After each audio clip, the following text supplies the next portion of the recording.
Hey everybody, how you doing? Bruce here with Traveling with Bruce. How are you today? Welcome to the show. We are live from Phoenix, and we are hoping that technologically we're working out. Are you seeing my photo okay? I hope so. It looks all right from here, but we've only just begun. Let's see how things work out today. Welcome one, welcome all to the show, Traveling with Bruce. So we love talking about cruise ship vacations, what's going on in the cruise ship world, and that kind of thing. And then we love to hang out and visit with each other. Welcome to my channel. The channel continues to grow. What a 24 hours we've had. I have to say, the subscriber count is coming up again a little bit. We were at 20,422 subscribers yesterday at this time. Right now, 20,586. Another 164 subscribers in 24 hours. Awesome stuff. Gotta love it. If you're new to the show, you've never been here before, you're wondering what is this guy all about, you'll probably notice folks are writing in right now saying hi to me from probably all over the world, and that's humbling enough as it is. But they're telling me how they're doing. They're telling me generally where they're watching me from, what their high temperature is today, which I invite any of you to do. Please tell me where you're watching me from. What's your high temperature? Is spring coming to you? Price of gas in your neighborhood is always discussed around here, and some of the folks here telling me what advertisers are advertising to them through this channel, which is always good for me to know. I like to know kind of a little more about my analytics. Who is using Traveling with Bruce to get to my peeps, and appreciate that information. Thank you for joining me. I sound a little tired today. I think I am a little tired today. We've been having fun here with some friends of ours here in Phoenix, just unwinding a bit. I'm getting ready though. Maybe what I am, I'm not tired, I'm relaxed. That might be what's going on. We're getting some time in the spa, the hot tub, and loosening up a little bit. But it's all over. This holiday is about over. We're about to get ready to start heading north again. I'm only going to do this show today, the 5 o'clock show that I'm doing with you right now. And then I'm going to head to, with Jennifer, we're going to start heading our way back to Canada. And I will keep you posted on that as best I can. The next live show that I will schedule, I'm thinking it's going to be on Monday.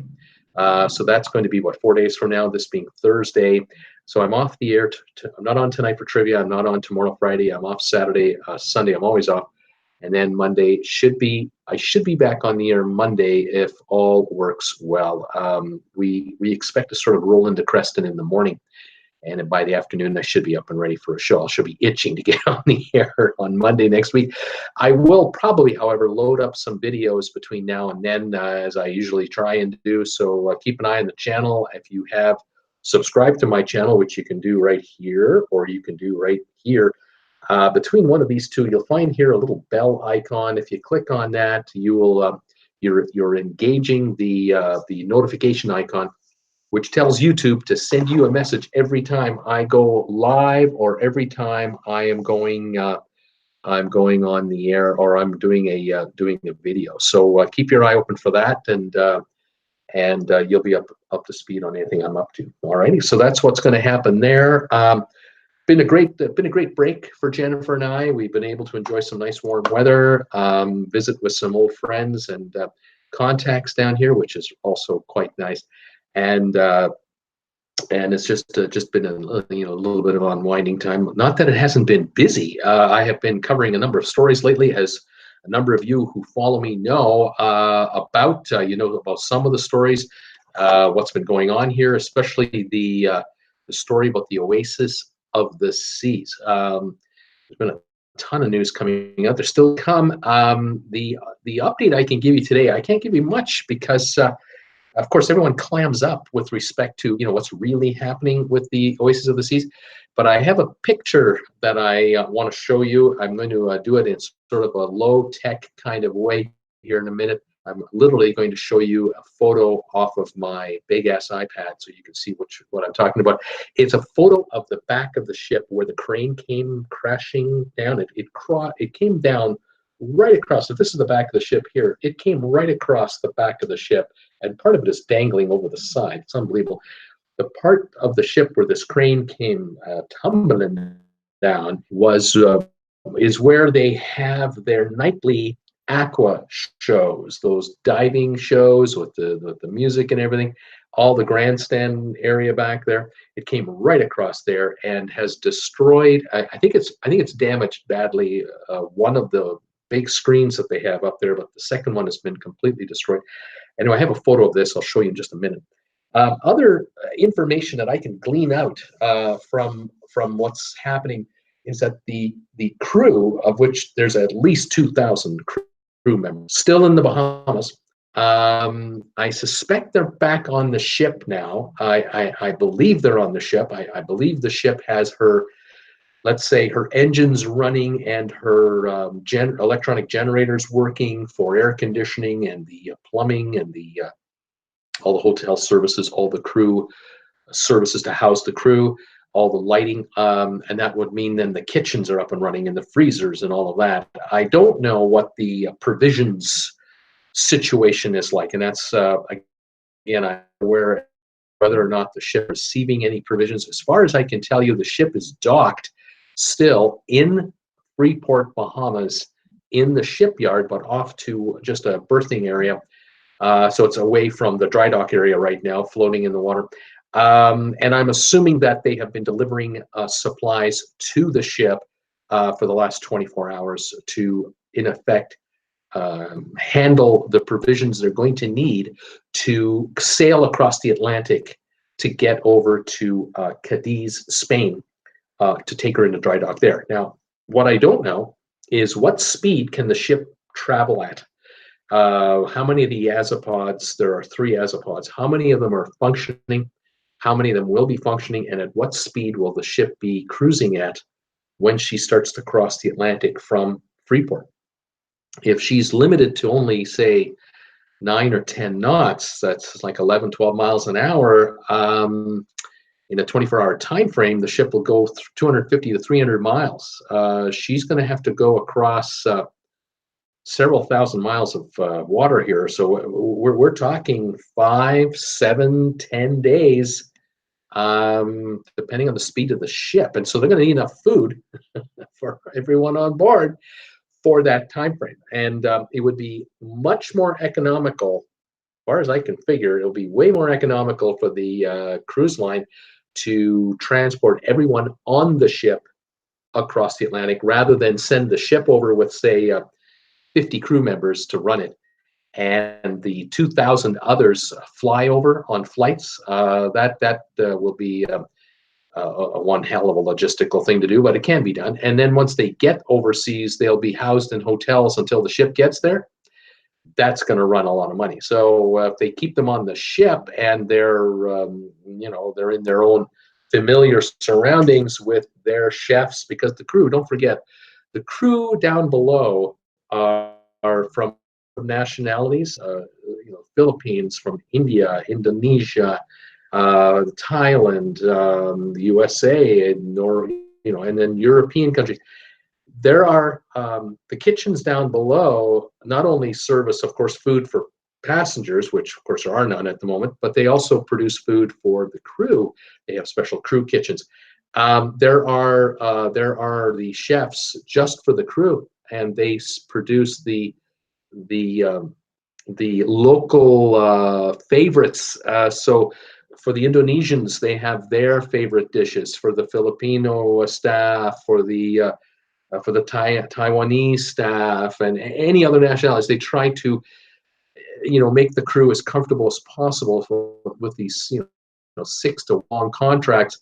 If the food can be of an ethnicity that they're used to and that they're happy with, you're going to have a happier crew. And so it would be a lot easier if Royal Caribbean can drain the ship across the Atlantic with the crew on board, with the crew's food on board, the crew's chef on board, all of that. So a heck of a logistical nightmare here. The ship was not going to go on a transatlantic cruise until the 21st of April. The 21st of April is when the ship was going to take a transatlantic cruise to Barcelona and arrive on May 5th and then start Mediterranean sailings. Now the ship is going across the ocean at any time. Is it today, tomorrow, day after? I don't know. To Cadiz, Spain, rather than Barcelona, Spain. And the food on board, they only had enough really to get the ship back to Fort Lauderdale to start the 2 one-week cruises they've canceled. The April 7th cruise, the April 14th cruise. They were only going to do the 2 one-week Caribbean cruises and then the transatlantic cruise. So that's all out. So now you need food for this, and so the folks at head office are dealing with all kinds of logistics regarding fueling the ship, putting on board proper provisions for the ship, checking damage on the ship, right, seaworthy vessel. I'm assuming they've removed the crane that crashed across the deck. They've taken it apart already, and usually they disassemble fairly easily. A torch can do it if necessary. And they got it off the deck after insurance inspectors and adjusters obviously inspected everything, took photos, and recorded everything for settlement purposes a little bit later.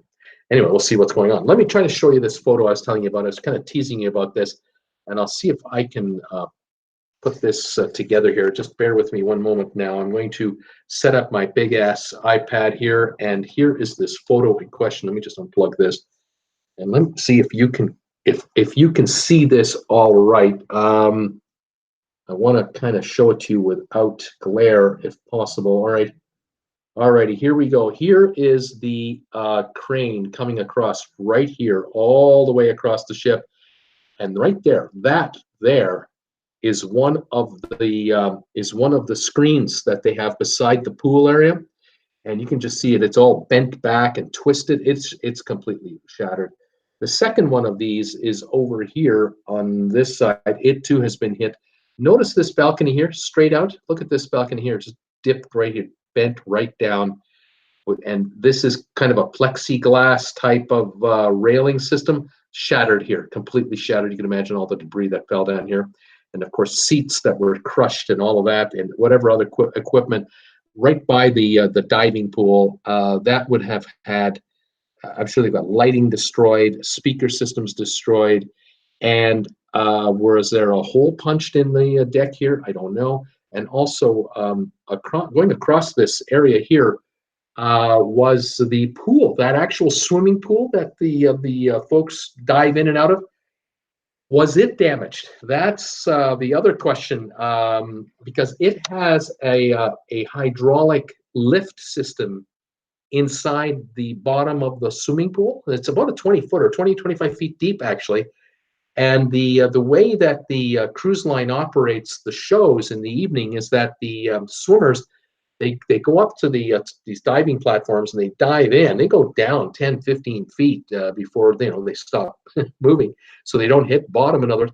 But then the cruise line will lift the bottom right up to this water surface so that the pool water is underneath the stage, and then dancers will perform on this stage, and then it disappears again, and people start diving in from all over the place. It's a unique type of event, neat entertainment. The question is, did the crane damage any of the hydraulics that this pool system works off of, and or the plumbing below? Was there any damage caused to any of the piping and so on? I said it's just an absolute nightmare. The engineering that went into building this ship is one thing, but the engineering required to repair the ship is another whole matter. And so I can imagine that people have been flown in to the Bahamas in the last 48 hours. They're already on the ship inspecting it in person, and they're doing the engineering evaluations, and they're trying to figure out the extent of the damage and the repairs that are necessary. So obviously the balconies, the screens, these screens are special order pieces, so they may have to take the 2 right off of there, just literally take them off and not have any screens for a while until maybe in the fall or for a year from now. How long will it take for 2 brand new screens to fit that ship, custom made? How long will it take for that? What this ship doesn't have that the Symphony of the Seas has, and I think the Harmony of the Seas, but I know the Symphony of the Seas. Symphony of the Seas has those slides, those massive slides that are sort of twisting. They're 10 stories tall from the very top of the back deck, and they come all the way down to the walkway where the parkway is on the ship. This ship didn't have that, and so the crane didn't destroy those. Had this been the Symphony of the Seas, for whatever reason, this crane would have destroyed those spiral slides as well. Luckily, in the case of the Oasis of the Seas and the others, the water slide systems are forward. They're on the top deck, but they're forward, and they wouldn't have been impacted in this particular accident. What we also don't know is when the ship did this and listed all the dishes, all the plates, all the cups, all the glasses, all the bars on board. My friends out there who like a cocktail, think about how much alcohol may have fallen over inside the freezers down below, inside the cool rooms, inside the storage rooms, all the food, any food in glass containers. The ship does, everything comes sliding down.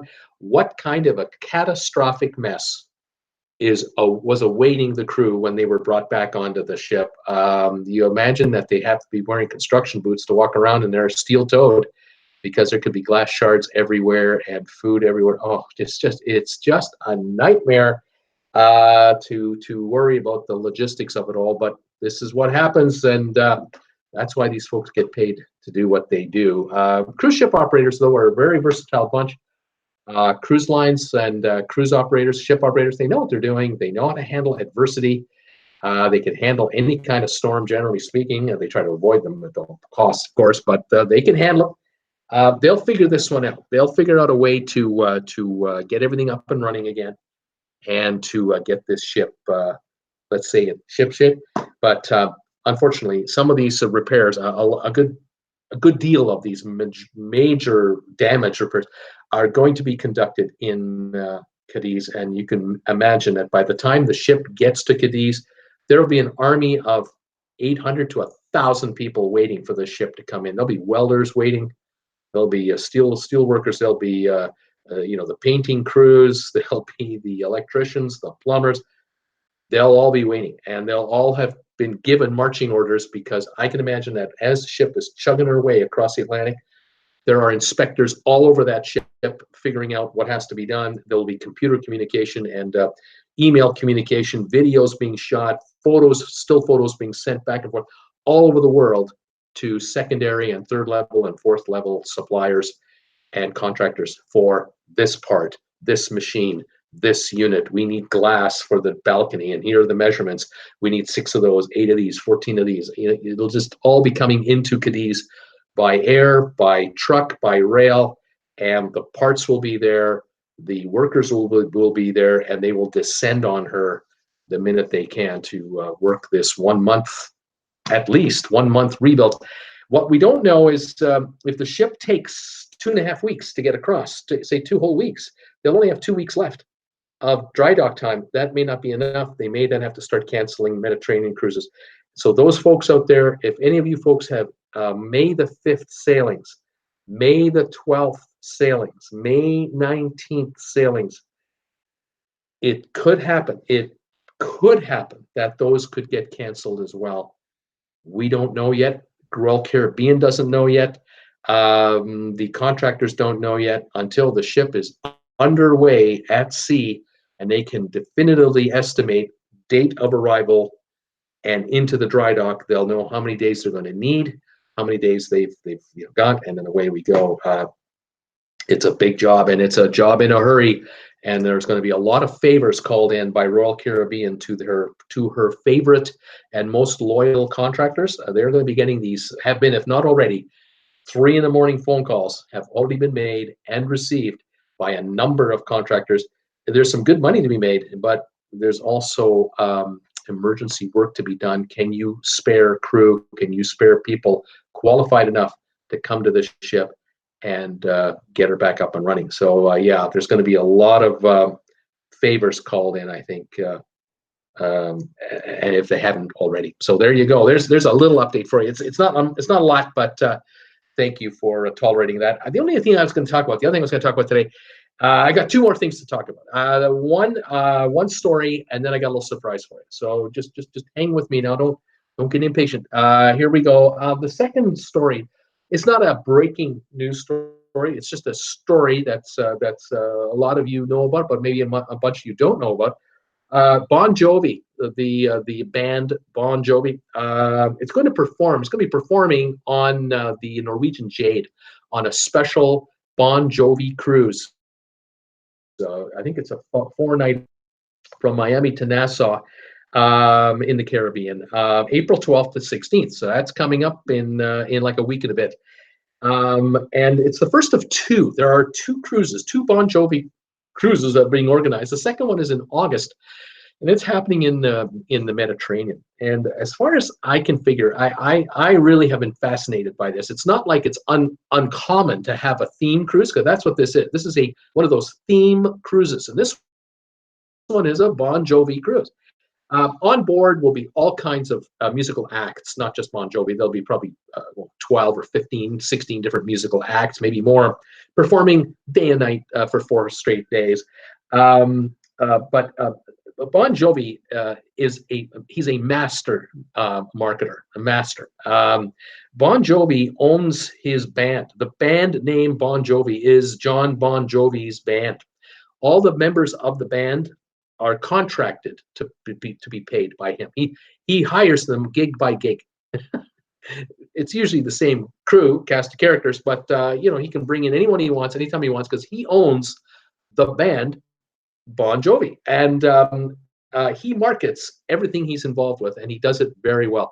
I am fascinated by how he runs his business. I think it's pretty sharp. This entire ship has been taken over for this cruise by the Bon Jovi's marketing company, and they're selling all the cruises themselves. They took the whole ship, and every cabin is theirs, and they've got a certain amount of money, a flat rate that they're paying Norwegian. I don't know how much that is, but got a kind of rough idea. And anything over the flat amount that they're being charged to take over the whole ship on a one deal basis, it's theirs.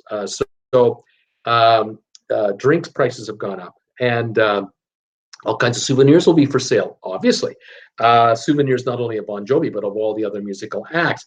And John Bon Jovi will earn a lovely margin on his T-shirts and the other band's T-shirts. He'll get a nice commission on all of this stuff. The bands on board the ship for the 4 days, I will bet you that what they're being paid to perform is a fraction of what they would normally charge. I have a feeling they're working for a pretty good price because of the exposure and the association and linkage between their name and the John Bon Jovi tour. You're gonna have 2,100 fans on board the ship, and these folks are gonna tell 20 of their best friends how it went. There's 400,000 people going to hear about it. This is going to get a lot of coverage, and from what I've been able to figure out, I think he's going to make a profit of about $1 million per cruise on these two cruises, one in the Caribbean and one in the Mediterranean. I think he's going to net out $1 million. And the thing that I liked about it, and this is just Bruce the businessman thinking here, and this is how I do it if I were him, he is not going to be on the ship for 4 days. Don't be thinking that he's going to be in the owner's suite for 4 straight days, lounging and having a time of his life and then performing on the ship. No. He's only going to be on the ship for like 6 to 8 hours, and it's going to be in Nassau. So what's going to happen, I think, is he's going to find his way from the U.S. to Nassau or wherever he's flying in from, probably by private jet, and then he'll come to the ship, and it'll be all arranged that he'll arrive at a set time with security galore, and he will be whisked into to a secure area, and there will be the meet and greet going on between certain number of fans and, of course, and perhaps the band members, and there'll be photo ops and some autographing and all that kind of stuff. Then he'll do on the ship, and then he does the concert, and once it's all done, he'll be off the ship in 6-8 hours. He'll do the entire gig in Nassau. And the reason it's going to be done in Nassau is because of tax reasons. Why would you perform with the ship in Miami and get nailed by Uncle Sam with the tax rates when you can do it in Nassau, where there is no income tax? It's a tax-free jurisdiction. So he's going to net out a nice buck on a foreign flag vessel in a non-tax environment. Now, will the ship leave port, go into international waters 12 miles offshore, and then perform the concert? Possibly. But I have a feeling that at the end of the day, he will be off the ship at the end of his 6-8 hours of time. He'll be back on a private jet. He'll be going wherever he has to go. When the August show comes on, he'll be doing exactly the same thing. He'll do exactly the same thing on that one. He'll be on the ship for 6-8 hours. He'll do his work, and then he'll be gone. And the crews, the fans, will be on the ship for the full 4 days, having a great old time, of course. I'm sure they'll have a blast. And they'll have a great time hanging out with, with their friends and all the other musical acts that are going on, and taking videos and photos and you name it, and way to go. It should be a pretty good time. So I say hats off to John Bon Jovi on how that goes. All right, so that was the second thing I wanted to do for you guys. The third thing is this: since I am not doing a trivia show tonight, I usually do a second show at 8 o'clock Eastern. I thought I would throw in today, live right now, a typical trivia quiz that I reserve for my trivia show for the folks who love to join me on Tuesday nights and Thursday nights at 8 o'clock Eastern time. I have here a trivia question that I thought I would throw at you guys to just see how sharp really are my daytime viewers versus my nighttime trivia viewers, because I have a loyal band of trivia watchers that come to my show every Tuesday and Thursday night, watch the show, and they're pretty good. But I see a bunch more of you here because it's daytime. I get more viewers in the daytime than the evening. And I thought, you know what? I'm going to hit you guys up with a trivia question. And here's the way this works. I read out the question. This one has 30 correct answers. All right. What you got to do is if you think you know an answer to any of these 30 correct answers, just send me a message here. But only one answer per message. So if the answer is, say, I don't know, let's say the answer is Berlin, and there are 3 or 4 other cities you know of that might be the answer, you can only send me one, and then you can send me the second one, and then you can send me the third one, because this gives everybody a chance to throw in a question and throw me an answer. All right, so here we go. You can already see the regulars. They're already jazzed up. They know they got a trivia question coming. They're all ready to roll here. I've got Tokyo Debbie here. I got everybody ready to go with answers. So here we go. One answer at a time, only one at a time. Let's see just how sharp the daytime viewers are compared to my nighttime regulars on trivia. The question is this: can you name the U.S. city airport with direct non-stop service? Quick, where in the U.S. can you fly from to the UK in Heathrow or Gatwick non-stop? What cities airports, if you can give me that? And let's just see what happens with this one. We'll keep an eye open right here. Andre Hicks coming right at me with Philadelphia. The first guess, Philadelphia. That is correct. You can definitely fly to Philadelphia. 3,545 miles non-stop. Nurse Nancy, well, Chicago, of course. You can fly Chicago to London, Heathrow or Gatwick. That's right, 3,953 miles.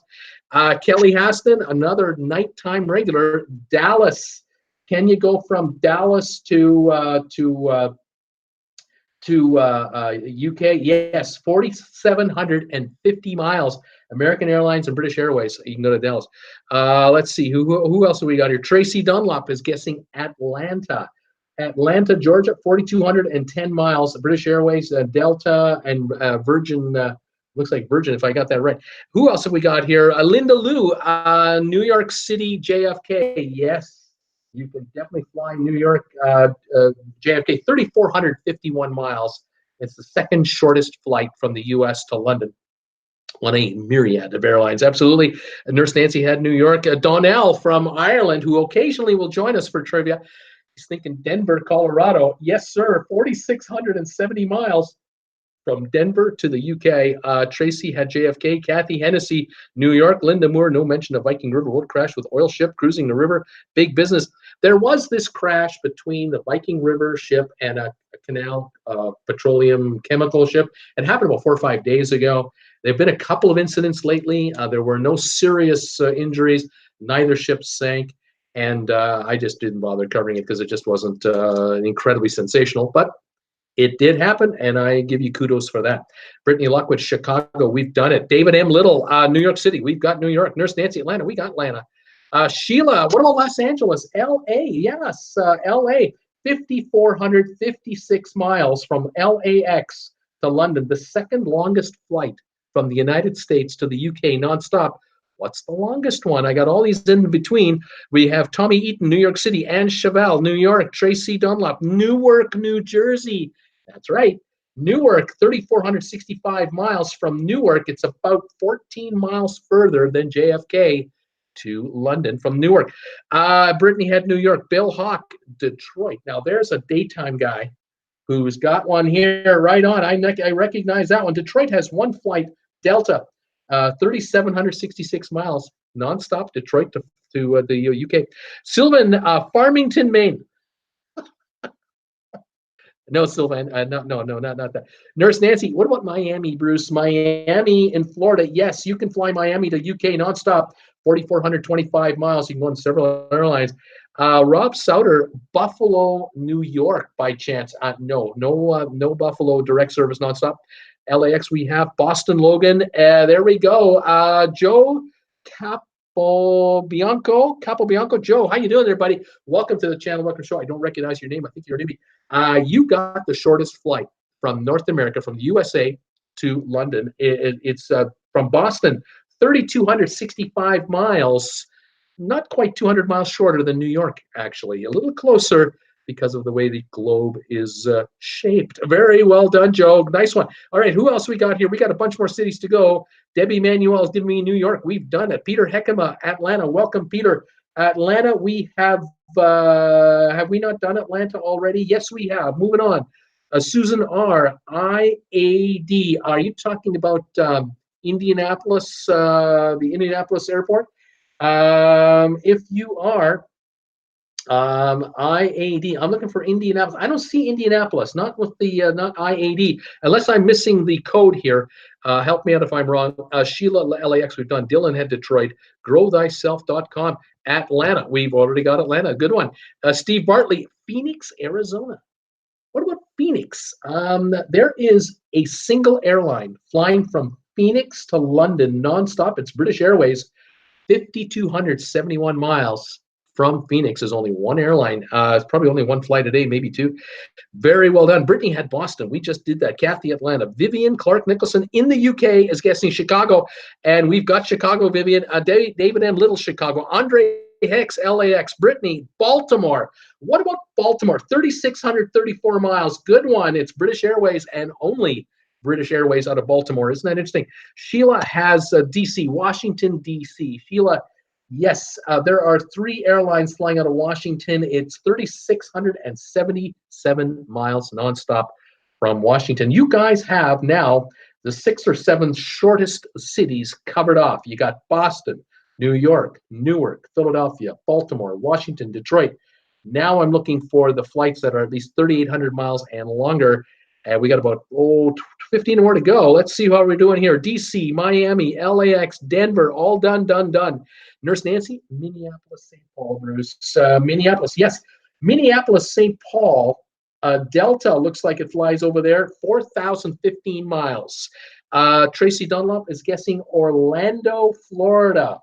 Yes, Gatwick. You can go to Gatwick on British Airways for sure, 4,350 miles from Orlando. Miami, we've done. New Jersey, that's a state. I need cities. Austin, Texas, Wes Morrison. Wes is from Texas, and he's given me Austin, and he is right. He's always right. Way to go, man. Austin, Texas, 4,915 miles. One airline flies to Heathrow, and that is British Airways. Interesting how the British carrier has cities to the U.S., but American carriers, not all the cities that that BA is flying into and out of. Very interesting. Debbie Manuel, San Francisco, Bruce. San Francisco, yes, that would be 5,367 miles serviced by a number of airlines from Frisco. Dylan LaRue, Salt Lake City. Yeah, another one, 4,859 miles Salt Lake City, looks like Delta. Who else have we got here? Frisco, Orlando, Philly, Denver. We've done Philly, we've done Denver, have we not? Triple checking. Yes. And yes, Denver, we've done New York, we've done Miami, we've done Seattle. Say so is saying Seattle, Bruce, you can fly nonstop. Yes, you can. 4,800 miles from Seattle to London. And you can go on British Airways and NAS. Is that Norwegian? NAS. Who's NAS? Anybody know? You let me know if you know. Okay, Las Vegas. Kathy Hennessy. What about Las Vegas nonstop? Yes, you can fly in British Airways nonstop from Vegas to London, 5,229 miles on British Airways to Vegas. We have Miami coming here, JFK, Washington, JFK, Columbus. Nurse Nancy, Columbus? No, Columbus, Ohio is not one of them. Orlando, SeaTac, we've got Seattle.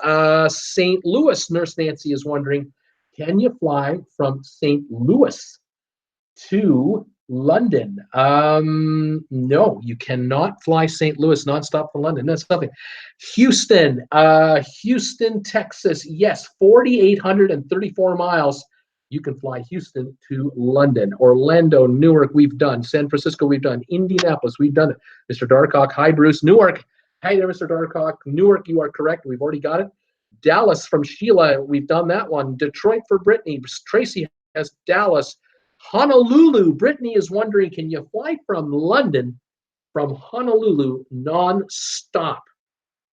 The answer is no. You cannot fly from Honolulu in Hawaii to London. That would be the longest flight from any U.S. port spot, but no, it's not available. Mr. Darkhawk, what about Cleveland, man? What about Cleveland on Lake Erie? Can you fly Cleveland to London nonstop? The answer is no. You cannot fly Cleveland. Linda Lou also had Honolulu. Brittany, Anchorage, Alaska. Anchorage all the way over the North Pole to Alaska. Do they have regular nonstop service? They do not know. There is no nonstop regular service from Anchorage.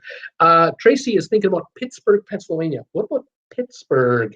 Can you fly nonstop from Pittsburgh? You cannot. You can go Baltimore, you can go Philly, you can go Washington, but you can't go Pittsburgh. Sorry. Dylan has Seattle. Indianapolis just came in. Peter Heckema, local news, late night, saying 2 to 3 months for Oasis repairs. Wouldn't surprise me in the least. It's serious. We'll stay on top of that. Tracy had Boston. Indianapolis came in from Mary Faith. Hi there, Mary. Joe, no, Boston Logan. Yes, Boston Logan, shortest flight to London is from Boston. We've got it. We're still looking for 1, 2, 3, 4, 5, 6, 7. I'm looking for 8 cities. I'm looking for cities on the East Coast. I got 3 at least on the East Coast. I'm looking for a West Coast city, at least 3 of those still. You haven't got anything yet, you guys. I'm thinking my nighttime viewers and my daytime viewers, are you really watching it? Who can do this? Let's see here. Not New Orleans, Brittany says. New Orleans, there's no way. Yes way. New Orleans, 4,625 miles on British Airways. You can fly nonstop from New Orleans. Absolutely, you can. Charlotte, David M. Little, you got one there. 4,010 miles on American Airlines. Charlotte, well done. Very good. New guy. Way to go, Joe. Let's see here. Hartford, Mr. Darkhawk is wondering, no, cannot go Hartford to London. Sheila, Raleigh, yes, Raleigh-Durham. You can go Raleigh-Durham, 3,872 miles to London non-stop on American Airlines. There is 2 gone right there. Got about 5 or 6 to go. Let's see here. Washington, Dulles. We've done Washington. Charlotte, we just did. Here's Tampa. Nurse Nancy, Tampa, Florida. Yes. 4,427 miles. You can go Tampa to Gatwick on British Airways non-stop. Right on. Well done. Richmond, Virginia is the guess. No Richmond. Sorry, Kathy. Charleston, we've done, or Charlotte. Sorry, we did Charlotte, but there's no Charleston. Sorry. Moving on. Trivia now. Cat's wondering, are you doing trivia now? Yeah, it's a one-off. It's a special IAD Dulles. That would be Washington Dulles. And I had Washington here, but I don't have the name of the airline, or the name of the airport, excuse me. But I had Washington, and it's 3,677 miles on a number of airlines. Okay, let's see here. Thanks for the correct pronunciation, laughing out loud. Capobianco. Normally, I blow it with pronunciations. My regulars tell me, Bruce, you're awful. They have to literally type out how to say their names, or where they're from. I thank you for that. I got one right. One for the good guy. PBI West Palm Beach. Kathy Hennessy, can you fly from West Palm Beach to London nonstop? No. There is a Florida city I'm still looking for, however. I'm looking for 3 California cities that you guys haven't given me yet. It's incredible. All right, Fort Lauderdale, there it is, 4,417 miles to Gatwick on British Airways. That's the Florida city I'm looking for. I'm now looking for 3 California cities. So let me pass everyone else, and let's see what we have here. Any California cities that I haven't already done. San Francisco, I've got. Let's see. Yeah, Joe Capobianco, is that 2 to 3 months real? It could be, Joe. We're hearing all kinds of stories. I'm thinking it'll take longer than shorter, just as my personal opinion. But so far, it's only been about a month of cancellations until May the 5th. But I suspect it's going to be more. But that's just me. We will, as soon as I see something official, I'll report it, and we'll stay on it. All right, San Diego, Susan R. You got one. San Diego. As a matter of fact, Susan, you're the winner here. The longest flight from the United States to London is San Diego, 5,485 miles. That's the longest distance. It's about 29 miles further than from LAX. Only 29, but it's the longest flight. All right, so we got 2 California cities I'm still looking for. Did anyone say Seattle? Oh, Danny boy, they did. Let's look for California cities. Any more California cities? I'm looking. I see everything but California coming in here. San Diego, we just did. Wichita, Atlanta, LAX, Savannah, Portland, Sacramento. There's California, but that's not what I'm looking for. San Jose, yes, indeed. San Jose, California, 5,361 miles. British Airways will fly you to London nonstop. Silicon Valley, of course. That's an up-and-coming area. Leaving us 1 city left to go, and it's from California. And Andrew Cabate, you got it, buddy. Oakland, California. Yes, you can fly from Oakland to Gatwick nonstop for 5,373 miles on British Airways and NAS, whatever that airline is known as. Norwegian Airlines. I'm not sure what NAS actually means, but those are the cities that you can fly from. Let me recap them for you. This is how we do trivia in the evenings. We go over all kinds of goofy questions that can be from travel to food to Hollywood movie stars to top 10 hits to your favorite or non-favorite bands. Here are the cities from shortest distance to longest distance. You can fly from USA to London, either Gatwick or Heathrow. You can go Boston, New York, Newark, Philadelphia, Baltimore, Washington, Detroit, Raleigh, Durham, Chicago, Charlotte, Minneapolis, St. Paul, Atlanta, Orlando, Fort Lauderdale, Miami, Tampa, New Orleans, Denver, Dallas, Fort Worth, Seattle, Houston, Salt Lake City, Austin, Texas, Las Vegas, Phoenix, San Jose, San Francisco, Oakland, Los Angeles, and San Diego. Those are the 30 cities you can fly from the USA to London nonstop. A typical trivia question that we like to do Tuesdays and Thursday nights, 8 o'clock Eastern, Saturdays at 2 Eastern. We have a little bit of cruise trivia or cruise news and then trivia like this. And it's just a blast, and I hope you enjoyed it. We have a lot of fun doing that, and like I say, it's a good time. We take about 45 minutes to an hour or so, sometimes a little more, and it sure beats watching TV because it's depressing on television, isn't it? There you go. There's our trivia, a little trivia for today. Since I can't do trivia tonight, I will not be on the air tonight at 8.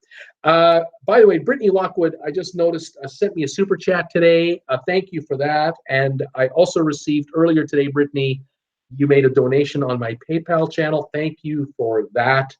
Very much appreciated. You are wonderful as always. And I appreciate all of your help and loyalty to the channel. Say hi to your mom for me, because I know you and your mom like to play trivia together. And it's always a good time. Debbie says, thanks for the trivia question. Now I might be okay. Hold out for Tuesday night trivia. It's going to be 5 days till the next one. That's true. So there you go. Lots of fun. We get a good time out of this. It's always cool doing these trivia questions. It's always a good time. Anyway, there you have it, folks. The news of the day, like I say, continues to evolve on the Oasis of the Seas. There's damage to the obviously the top of the ship at the back, the aft portion where the crane came crashing across. That's obvious. But the damage suffered by the ship when she listed on her side inside the dry dock, something tells me that the entire length of the ship was leaning against the side of the dry dock for a while before she may have come back a bit. And there could be a lot of hull damage there. Now, it may not be holes in the hull, but there could be a lot of bad dints and you name it. And then behind that, who knows what's going on. I do not know the damage yet, and this is the big one, to the azipods. This is what powers the ship in the water, the propellers. That's what they were working on. They were going to work on the azipods for 1 week when the ship was in dry dock, and they were building these dams around the azipods, and they were going to drain the water out of the dams, and then we were able to just walk in there and service these azipods. But I guess something gave out. Something did not work. Whatever it was they were trying to do with the maneuvering of the ship for final positioning, they were already working on what are called the coffer dams, C-O-F-F-E-R, I think is how you spell that, coffer dams. And in effect, it's like taking this can of cola. Imagine taking the lid off of this, and the azipod is sticking out from the bottom of the ship, and this is built around the azipod, and then they just drain out from the top of this dam, and this is sealed right from the bottom right to the top here, and the azipod is inside here, and there's air in here, and so you can put ladders down there and bring cranes down there and do however big that dam is, and you can then work on the azipod and the propeller. That was the plan. Were they putting coffer dams on all 3 azipods or only on 1 azipod? And did the ship somehow shift and land its weight on the fin to the one to the far side? Had it been this coffer dam here, and then the ship came down, she went down here and kept sinking like this, and then the entire ship listed, and right underneath here are the other 2 azipods, and this azipod could have hit the bottom of the dry dock. And with 200,000 tons of ship weight doing this, the azipod could have been twisted, bent. I don't know. Was it bent into the second one, which is the middle one, and they're now down to the one on the far side, and it's not working anyway because that's the one they were working on?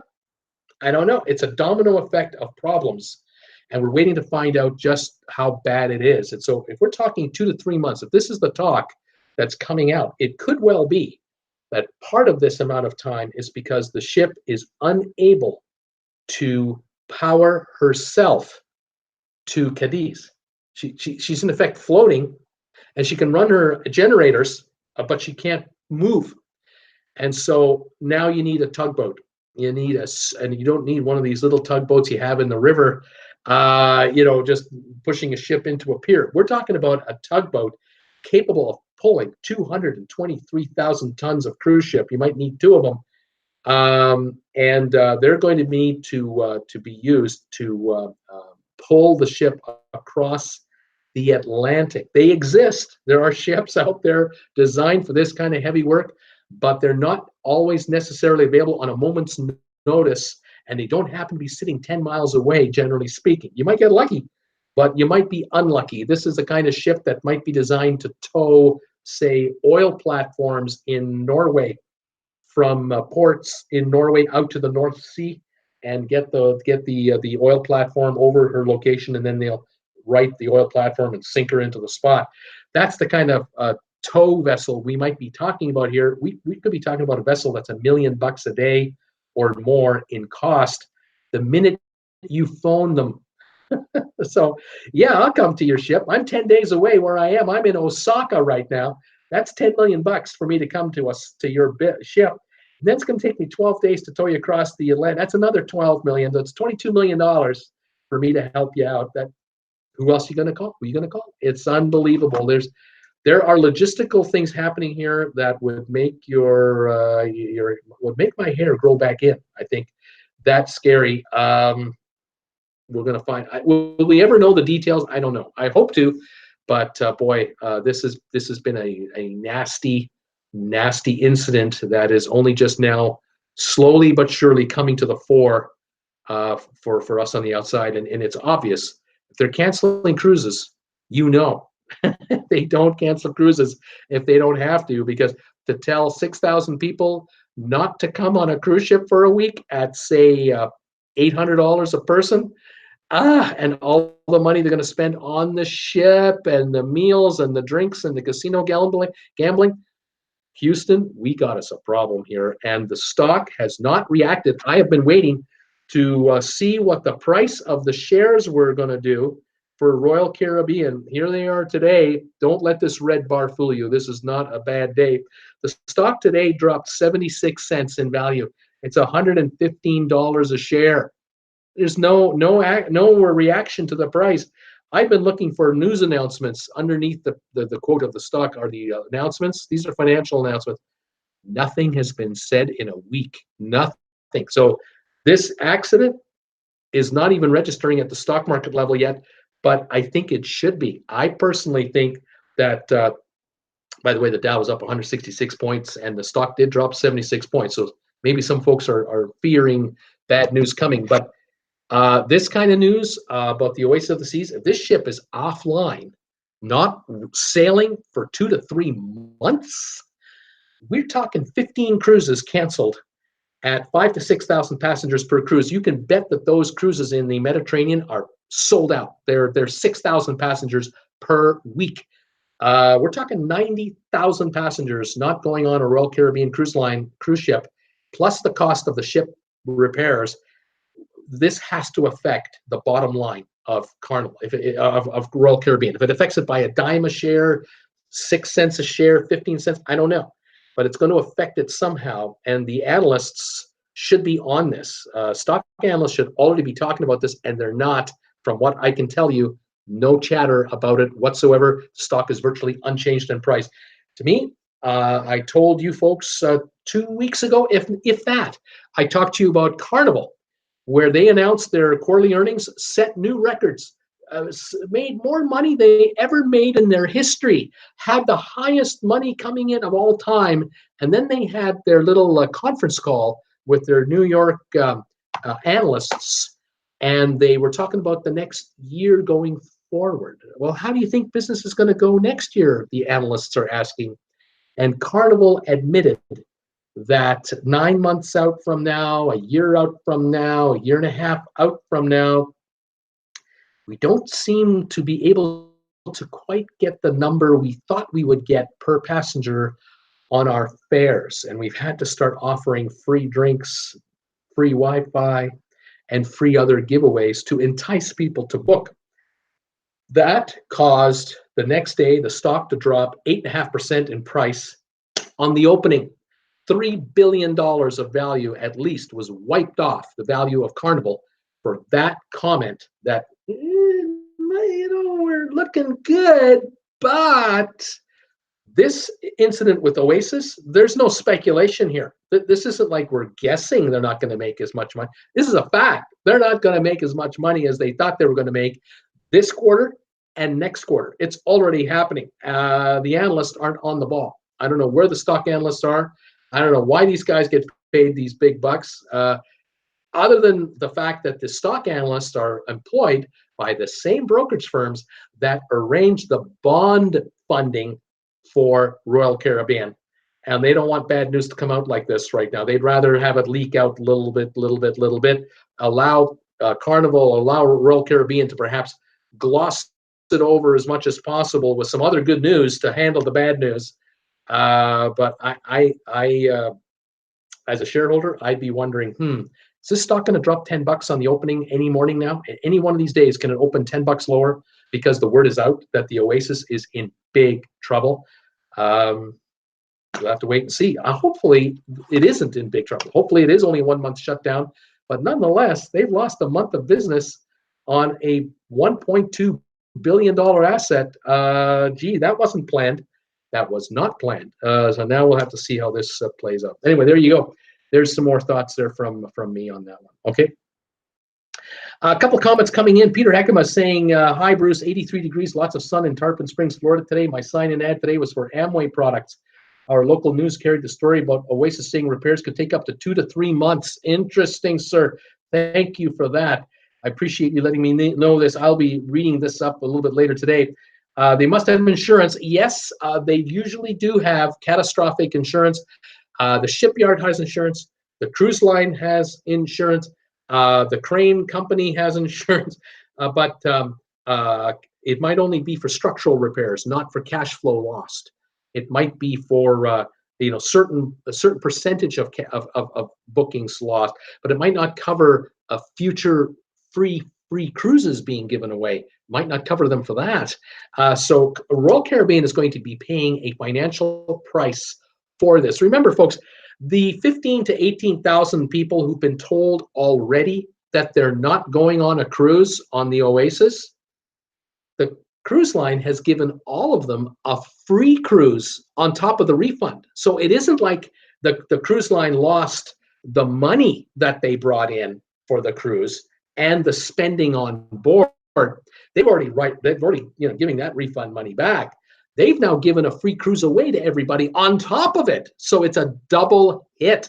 So it could be that 15 to 18,000 people will go on a cruise between, say, a month from now or a year or two from now on the house. And that's another whole bunch of money that's not coming into the cruise line. So keep that in mind too. That's where this compounds itself. The insurance won't cover that. No way will insurance cover anything like that. Yikes! It's going to be it's going to be a royal mess. I'm certain of it. Donnell, hi Bruce and all. Good sound and vision today. $1 billion. They'll get Oasis back in action again ASAP. Perhaps they'll do the major refit at the same time. It might not be ready for cruises until June. This is the other question. If they're down 2 or 3 months and they're going to be in dry dock in Cadiz anyway, they may be able to do all the dry dock work they were going to do in November. They'll do it now in this time frame while the ship is being repaired anyway, and not do the dry dock later. So that might be an offset. But here's the catch. There are no cruises planned for the ship in November. There were no cruises planned. And let me ask you this. Where's the ship going to go in November and get sold out every week? You're going to go in the Mediterranean? Who wants to sail in the Mediterranean in November? It's cold. It's the highs are in the 50s, the lows are in the 30s. You get the November storms coming in. Not a pleasant place to go on a cruise. So if you take the ship to Miami, say in what would that be? Say in late October or something like that, and you start offering Caribbean cruises on the Oasis of the Seas, because she's not in dry dock now. No October, November, she's not in dry dock. So you start offering cruises out of Miami. You've only got 5-6 months of time to sell the cruises, because they can't sell you a cruise from Miami on the Oasis starting in October or November until they absolutely know for sure the ship is done. They don't have the assurance that exactly the day it's going to be done. So I can see the ship getting, let's say, repaired. Let's say it is 2, 3, 4 months of downtime now. This is April? We're talking August by the time the ship is fixed. The ship comes back to Miami all freshed up, ready to go. It's not going to go into dry dock in October, November. It might do, well, I guess it would do Mediterranean cruises to finish off the Mediterranean season. Then it's got this 6-week window with nothing to do. So if it comes to Miami, the cruise line may only have 3 or 4 months, if that, to try and sell cruises on the Oasis. To me, they could do it, but they're going to have to offer them at half price.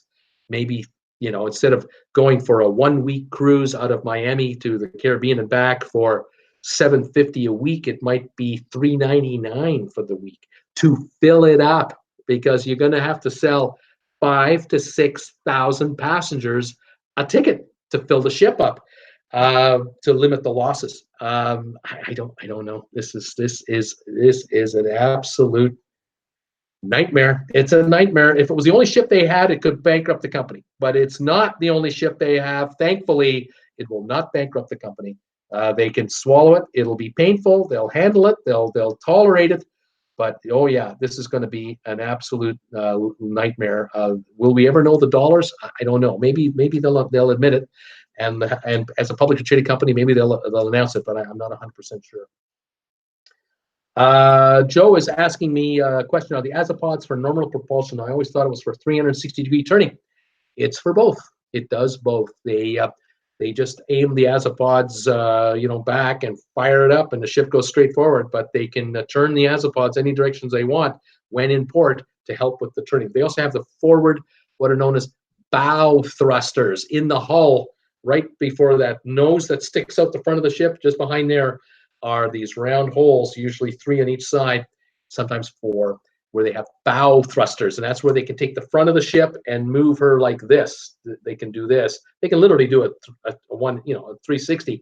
The azipods will work in tandem with the bow thrusters in front.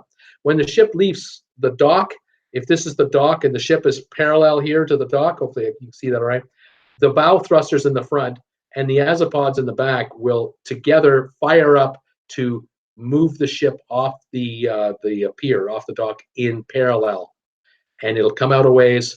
Then they'll put the azipods in reverse, bring the ship out into the open water, hit the bow thrusters in the azipods, turn it around, and get out. That's how this works. That's why they generally don't need tugboats in ports, because the ship has her 360-degree capability unto herself. Unless it's extremely windy, then they'll bring in the tugs for backup and take care of that. They're amazing feats of engineering. That is correct. I wonder how much a ship is worth compared to how much it'll cost to fix her. Sheila, if you took a depreciated number today, they would probably say she's worth $400 to $500 million. If the ship is going to run $200 to $300 million to fix, you could say, wow, that's almost the value of the ship. Is it worth it? The answer is yes, because to replace it, 1.4 billion and 2 years of time, 2 years, 104 weeks of sailing lost if you don't fix it. So you might as well repair it and have it back in the water 2 to 3 months from now and working again, because that's how it'll pay for itself. And she'll run another 30, 40 years. She'll run a long time, but she'll have to come in for dry dock, normal dry dock, like other cruise ships do. But she's going to have to come into the right dry dock and avoid these catastrophic problems for sure. Joe is curious about the stock. Glenn Edinburgh from Brisbane. Hi, Bruce and all. TWB team from Brisbane, Australia. Hi, Glenn. Welcome to the show. We're just speculating here about the Oasis of the Seas. All kinds of things are flying around. We'll have to see what's going on here. Brittany Royal Caribbean could do a major redesign of the Oasis class ships in terms of where the Aqua Theater is. Yeah, they could, but they're designed to be back where they are. Sheila, that's a whole lot of not cruising. That's right. Joe is saying even if the stock dips, that'll rebound. Yes, it could be that the stock takes a tank. It might drop $20, $30 a share if it really took a hit. I mean, if there was panic and the stock really took a hit, that'd be a great place to buy the stock. Absolutely. With 98% of the fleet or 96% of the fleet running at full capacity, should be fine. But still, there will be a financial hit. There's no question about it. Donnell, it's so sad for those many thousands of people who will now not be enjoying their vacations on the Oasis of the Seas. I'd hate to be one of them. I hear you there, my friend. There's no doubt about it.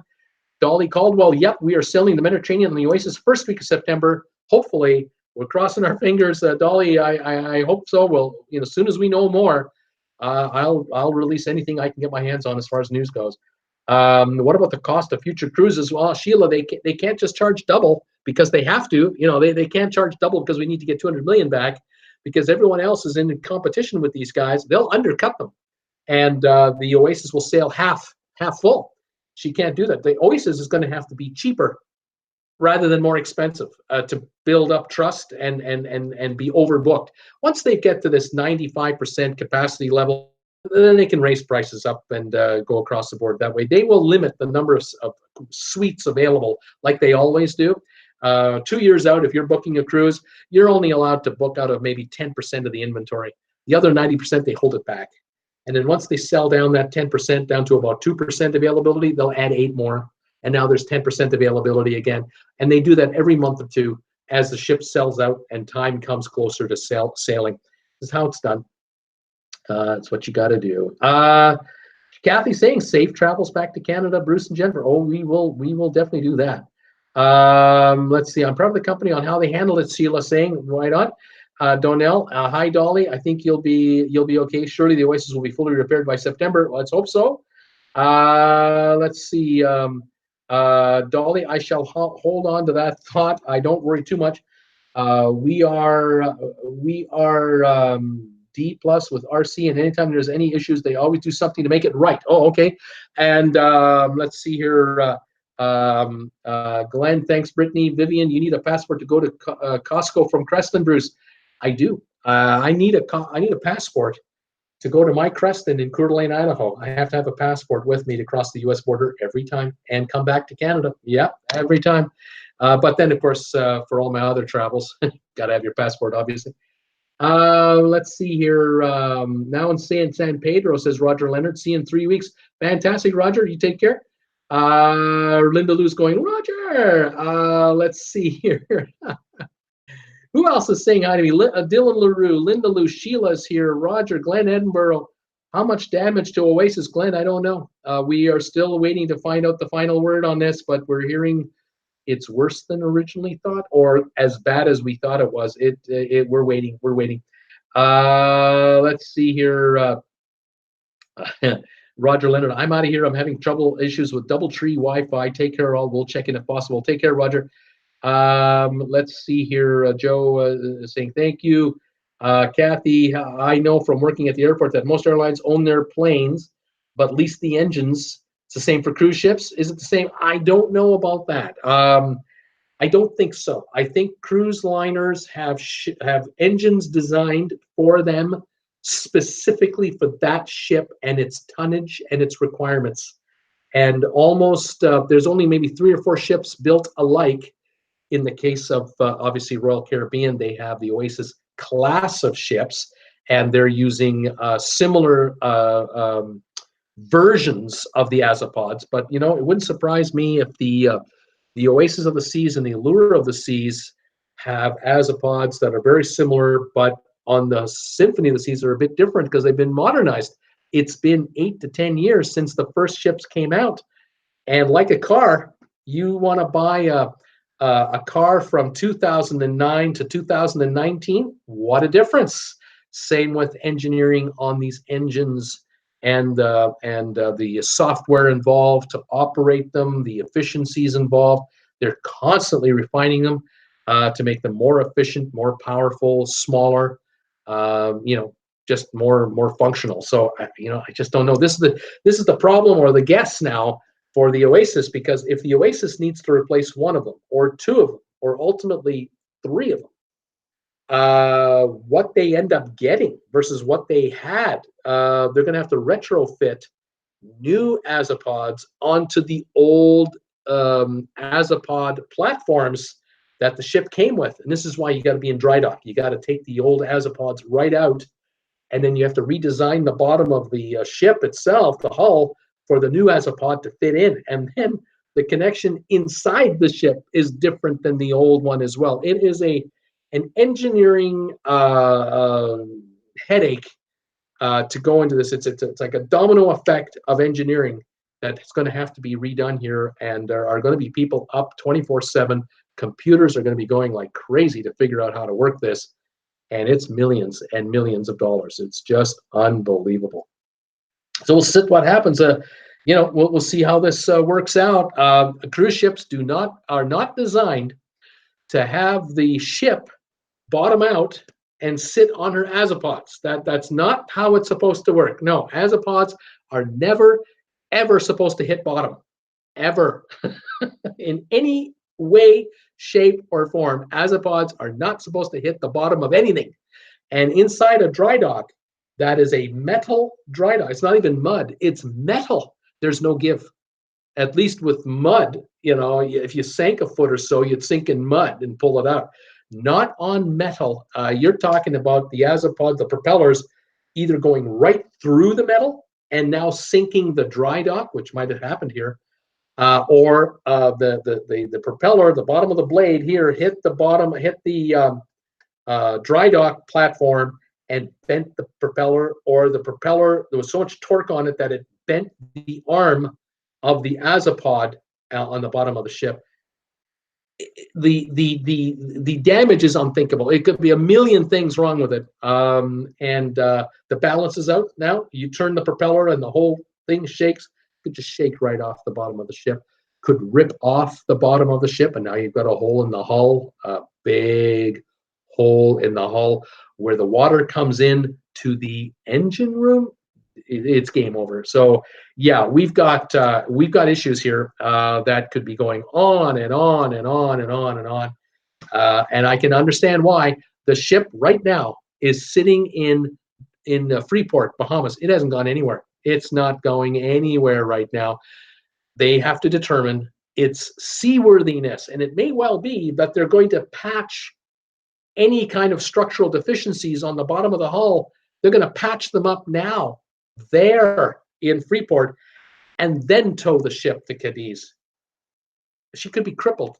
We just don't know. It's there's a very few people who know the answer to this, and they're not talking because if they talk, it's public record, and if it's public record, it's out there. And right now, I think they want to keep it quiet and try to avoid letting the world in on what's really going on. So I don't know. We'll see what happens here. Like I say, I'll follow it and try to keep you posted on as best I can as we know more about the Oasis. And I have a feeling we're going to learn a lot more, and it doesn't sound like it's going to be good news.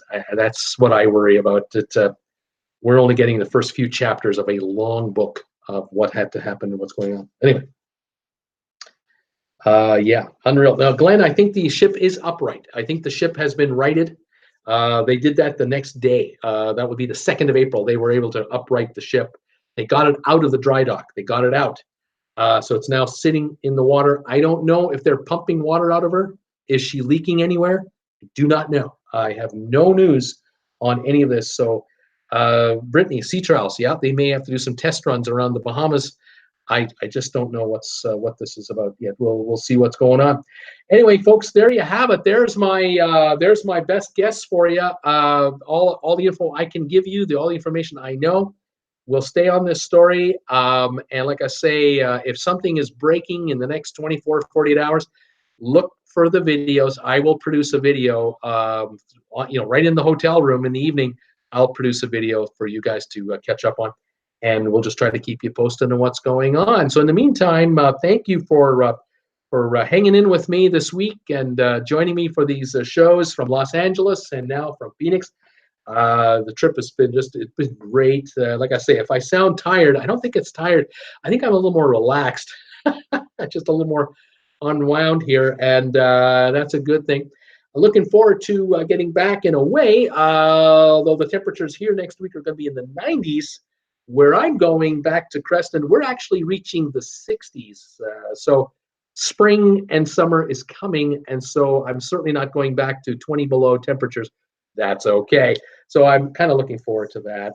Thank you guys for all your kind words and thumbs ups today. 67 thumbs ups today. Thank you for sharing those with me today. If any one of you can spare a thumbs up today before you take off, that would be terrific. Please check the videos I posted the last few days, and if you can share them with your friends on Facebook or any other social media platform, I would appreciate that very much. That would help the channel a lot too. And thanks again for all the new subscribers. We're now at 20,586 and climbing. We're going to be at 21,000 a couple of days from now. Unbelievable. It used to be 100 every 4 or 5 days. Now it seems to be 1,000 every 7 to 10 days. More subscribers. It is exciting, and I love it. 71 thumbs ups now. Thank you, folks. The thumbs ups are coming in from you. Those of you who are heading out. Okay, guys, have a great day. Stay warm, stay safe, stay healthy. Have a great weekend coming up, and I will see you live on Monday. And like I said, keep an eye open on the channel for any updates regarding whatever's going on, including, of course, the Oasis. We'll stay on top of the cruise news in the meantime, and we'll post anything we can get on. All right, guys, have a good one. Oh, hang on a second. Just before I go, I just got a special delivery here. Just landed. Oh, my gosh. There's a box that has come in from a certain Thomas Henry Let's see what's in the box before we say goodbye. Let's do a live unboxing here. And no, don't need a knife. Thank you, Jennifer. This is fantastic. The doorbell just went and the box came in. What did Tom Henry send me? Here's a late surprise for those of you who are hanging around late tonight. Let's see what's happening here. Let me see if I can just get this open. Kind of excited. What is going on inside this box? Oh, man. I'll tell you right now, it wasn't going to open by itself, like by accident or anything like that. This box has been taped to within an inch of its height. Let's see here. There we go. I got it. I think so. Here goes the lid. Oh, my. Oh, my. What have we got us here? Oh, my goodness. Well, we have a new ship here. The Norwegian Dawn has been delivered to Bruce, complete with the little thing here on my Norwegian star back home. I snapped off this little nose here. Unforgivable. I don't know whatever happened to it. So I've got a new ship here, the Norwegian Dawn. Tom has been on that one lately. Thank you, Tom, for that. What else did I get here? Oh, man. Oh, look at this. I got a fridge magnet here. There's the back of it. The Norwegian cruise line, Norwegian Dawn fridge magnet, the ship that Tom and Paul Wilgus were on. Thank you for that, sir. Fantastic. Okay, so that's the second thing. Keep that magnet away from the computer. All right. What else have we got here? Oh, there's some goodies in this box. Oh, my. Oh, let's take a look here. Looks like we have a hoodie. We've got a hoodie here. Here's the hood here. And here it is, University of Pennsylvania. How about that? University of Pennsylvania hoodie. Fantastic, Tom. Thank you so much. Those of you who don't know, this was destined for some people in the St. Thomas area that never appeared and never did get these. So I got one of these. How about that? I think this isn't for me. This is for Jennifer, actually. But by the way, this is for Jennifer. I remember now. But there is something here for me. Oh my! What have we got here? Oh my goodness! I wonder just what do we have here? Oh my! Let me get this. I know the suspense is killing you. Just hang on there, folks. Yeah. Oh gosh. Can you read this? Can you read that right there? You can see that? See what that says right there? Speedo. Oh my. You know what? These are the kinds of Speedos I can wear. I mean, check it out. I mean, they're huge. The red Speedos that were promised me have arrived with a nice, easygoing elastic band for the Biscuit Boy here. The Biscuit Boy has received a new pair of Speedos courtesy of Tom Henry, and you gotta love that. Thank you, Tom. It's still got the tags on it and everything else. Isn't that wonderful? Tom, you are a peach, man. That is awesome. Thank you, sir. Bruce has a new pair of Speedos. Oh, and there's one more thing here in the box. What else do we have here? Okay, here we go. This is a pluggable USB 2.0 Ethernet adapter. 10, 100, and 1000 MPB, whatever that means. Portable and convenient, small size, high speed. You think that might help this computer? I don't know. Any of you folks out there, computer people, you'll know I have been receiving email messages. I have to thank someone who sent me an email message. At the moment the name escapes me, I apologize because it's on the spot. I'm on the fly here. But I've received an email message from a loyal viewer of mine who has told me in no uncertain terms, you just pick up the phone and call me. I am a computer expert. I'll help you through it, even over the phone if necessary. I may have to make a phone call with regard to what this is. It looks to me like it's something you plug into here, and then you plug something else in over to there, and then that thingy talks to this thingy, which then talks to the thingy inside the computer, which then allows me to give you a better picture. It's a whole new thingy. That's a high-end YouTube phrase we call around here, thingy, and we'll see how this goes. driver CD enclosed. Oh my goodness, we've got stuff. So thank you, Tom Henry, for this. The Speedos, like I said, the Speedos have arrived for Traveling with Bruce. Jennifer gets a hoodie from the University of Pennsylvania. How about that? Is this great or what? This is going to be nice and roomy as we go north. She's going to be nice and warm in this. This is fantastic. And then we got the fridge magnet here from the Dawn right there. And then we've got the Dawn herself. We got the Dawn ornament, Christmas ornament right here. And that'll allow me to keep showing you what happens to cruise ships, how they list and, you know, how they turn. And oh, props. I got props. This is awesome. I have props. You got to love it, folks. Thank you very much, Tom Henry, for that. We're having fun here. More stuff to take across the border back to Canada. What can I say? Tom, I don't think you're here watching me, but you'll probably be watching the rerun. I'll be sending Tom a private message shortly, letting him know all is well, that the package arrived safe and sound. He was worried, would it make it or not? And it did. So there you go. That is fantastic. Comments that have been made here. Let's see what's going on. People are saying goodnight to me when I said, holy moly, I just got this package. Debbie Manuel says, Thomas's package, open it, open it.